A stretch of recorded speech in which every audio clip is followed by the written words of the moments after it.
Hola, hola, on se retrouve pour le jour 15 de cette série de 21 vidéos pour pouvoir explorer la question intuitive à travers les arcanes majeures du tarot.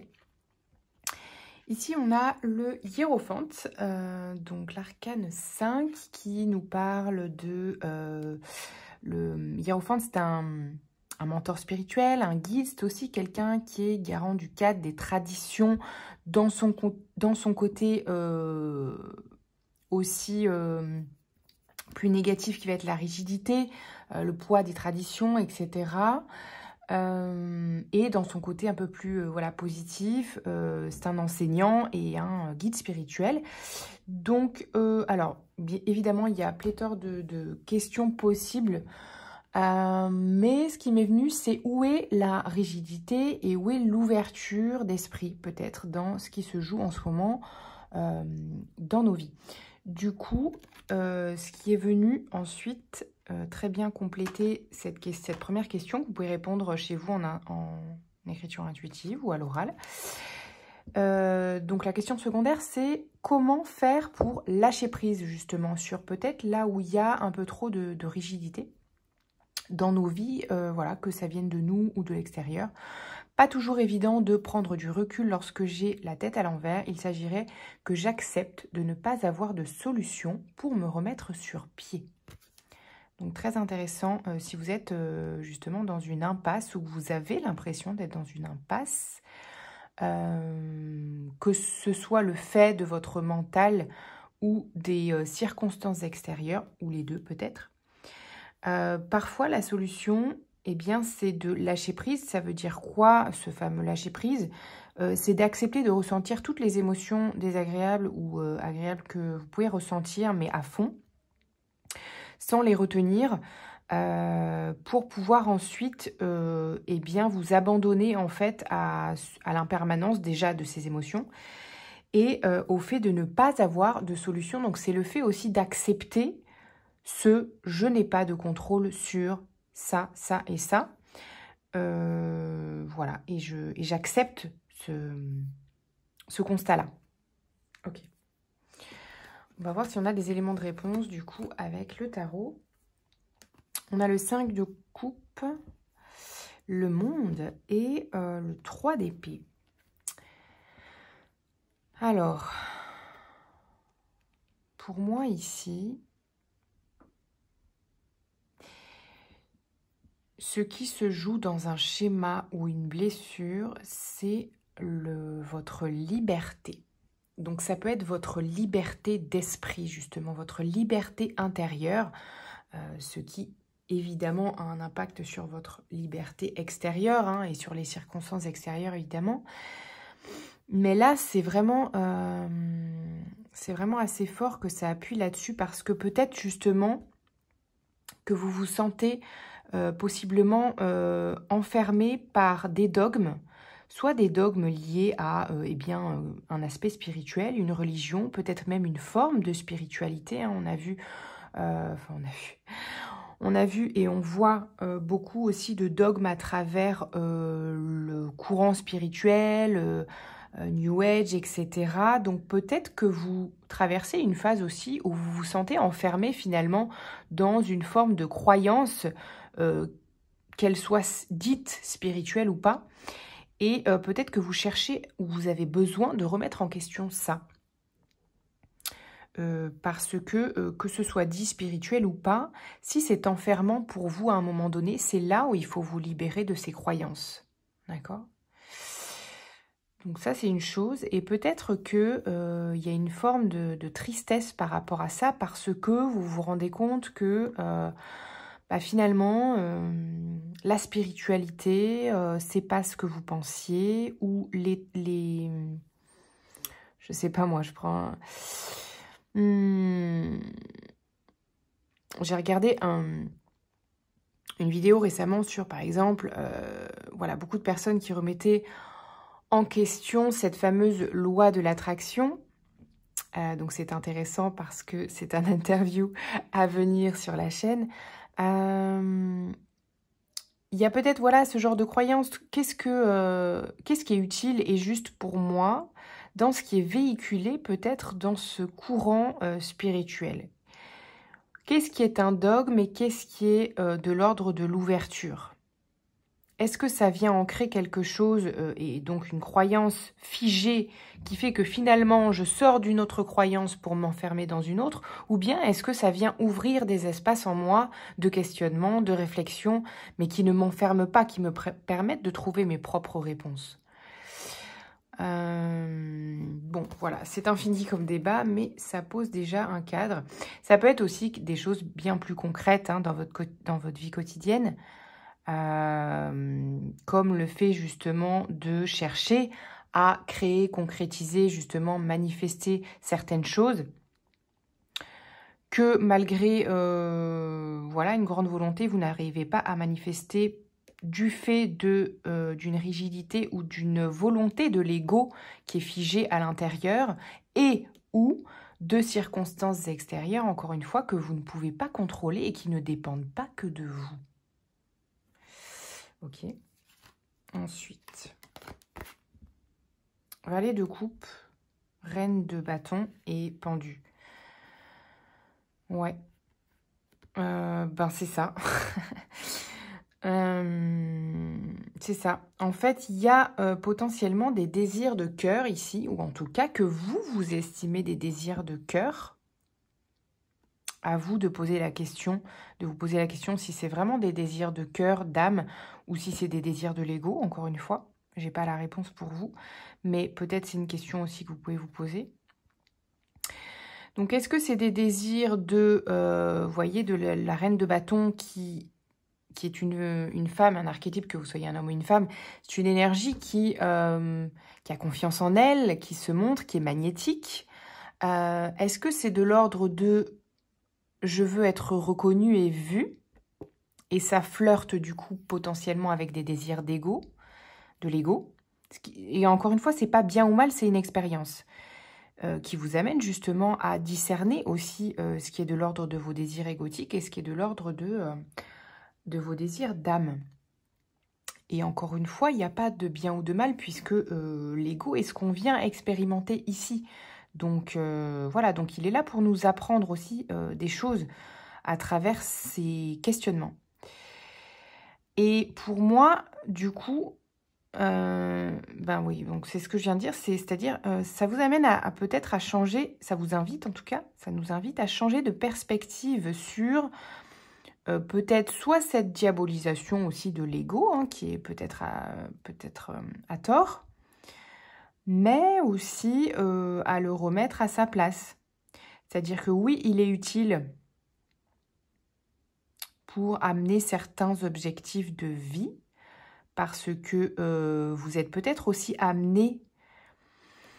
Donc, ça me dit que pour certains, justement, le fait de discerner ce qui est de l'ordre des désirs de l'ego et de l'ordre des désirs de l'âme, c'est pas forcément d'une part opposé, ça peut être conjoint. Et d'autre part, justement, vous êtes peut-être venu pour expérimenter et ancrer des choses qui sont liées au désir de l'ego. Et c'est la raison pour laquelle vous voyez dans le monde des personnes qui réussissent à la force de leur ego, qui ont une volonté égo très forte. Par exemple, des personnes très carriéristes, très charismatiques, comme la reine de bâton, qui cherchent justement à être vues, reconnues pour leur talent, pour ce qu'ils montrent, pour leur réussite. Donc, par exemple, les sportifs de haut niveau, les entrepreneurs, etc. Voyez ce que je veux dire? Et ça, c'est pas forcément mal. Ça peut être conjoint, justement, à vos désirs d'âme. Voyez ce que je veux dire? Il n'y a pas de vérité. Il y a votre expérience. Vous voyez? Et c'est pour ça que certains sont très très forts dans leur ego, parce qu'ils ont quelque chose à montrer et à jouer, à comprendre et à faire, et à, comment dire, et un rôle à jouer dans la mécanique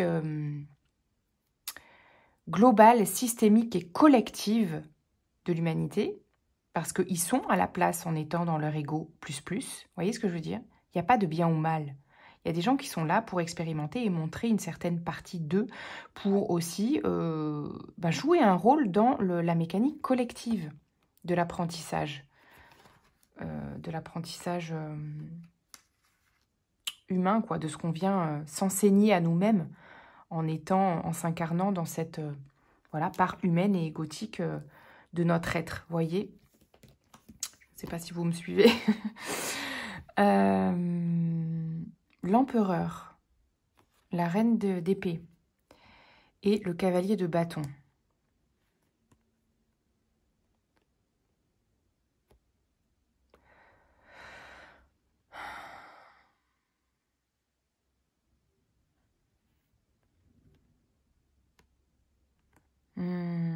Alors, ici on a des énergies fortes, on a des énergies tranchantes,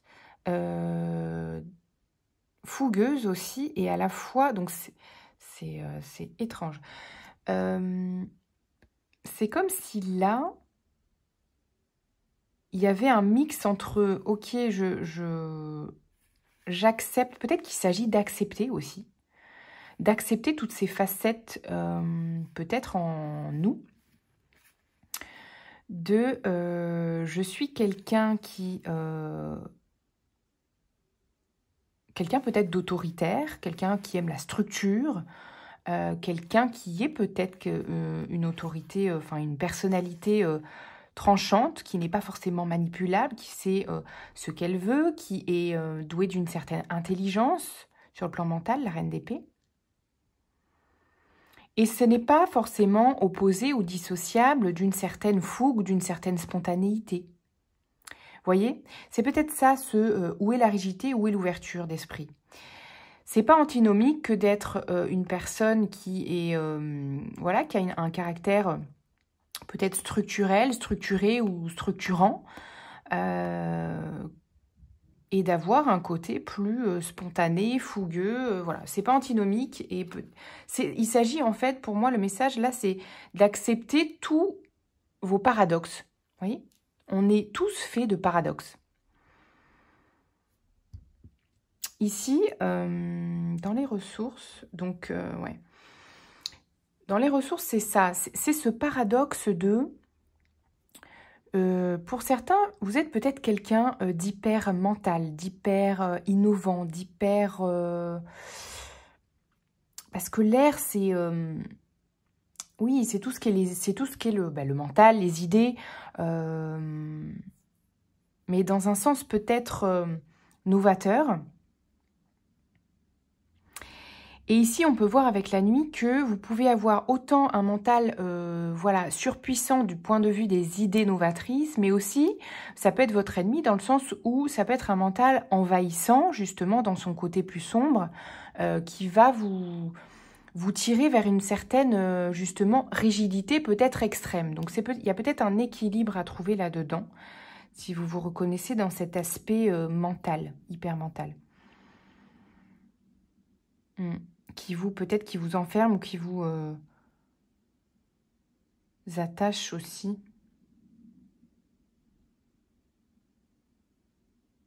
Ok, ensuite on a l'attraction, l'introspection, l'accord, les nouvelles.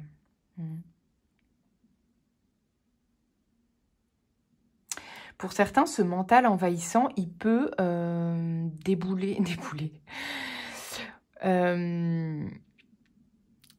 Il peut découler des situations d'attachement ou de dépendance affective liées à ce mental envahissant aussi. Pour certains, la ressource, ça peut être de l'introspection ou l'écriture intuitive pour vraiment sortir vos peurs ou justement ce mental envahissant, pour le poser à l'extérieur et pouvoir amener de la conscience. C'est le fait de dissocier ce qui est vu de l'observateur qui peut créer de la conscience. Ce qui est à observer de l'observateur. Vous voyez ce que je veux dire ? Vous posez ce qui est à observer et ça vous permet de prendre du recul sur ce qui se joue et dans vos idées. Que ce soit des idées novatrices, positives ou des idées qui vous envahissent, qui vous plombent, qui plombent votre énergie. Et que ce soit lié au relationnel ou autre. Et ici, qu'est-ce qu'on a? Il peut y avoir ici, justement, quelque chose qui se joue sur le plan relationnel. Là, parce qu'il y a l'accord, il y a des nouvelles. Peut-être qu'il y a un schéma d'attachement actuel ou ancien qui vous empêche d'ancrer une nouvelle forme de relation plus saine pour vous, peut-être, et qui vous demande d'être et dans l'introspection et dans la communication extérieure, réelle, concrète avec l'autre, pour exprimer ce qui se joue dans ce mental envahissant, peut-être, justement, et qui vous empêche d'amener plus de fluidité dans une relation ou dans les relations en général. Vous voyez ce que je veux dire? Si vous êtes quelqu'un qui mentalisez beaucoup, si vous êtes quelqu'un d'hypersensible aussi, vous pouvez vous poser beaucoup de questions dans les relations et du coup dans vos liens d'attachement avec l'autre. Donc c'est bien de faire ce travail de questionnement et de sortir ces questionnements à l'écrit pour vous, pour faire le tri dans tout ça déjà, et ensuite avec l'autre. Mais les deux sont des ressources et à faire conjointement. C'est et avec vous et avec l'autre surtout, pas seulement avec vous. Sinon, ben, ça ouvre pas le lien, la communication, et ça vous sort pas de... Vous voyez, il y a quelque chose là qui vous sort des abîmes, des schémas du passé liés à quand même l'attachement ou des relations de dépendance ou d'emprise ou de... Bon, là, je vais dans les extrêmes, mais ça peut être tout simplement des formes d'attachement qui n'étaient pas juste pour vous, et ça vous permet d'ouvrir quelque chose de beaucoup plus abondant et expansif pour vous sur le plan relationnel.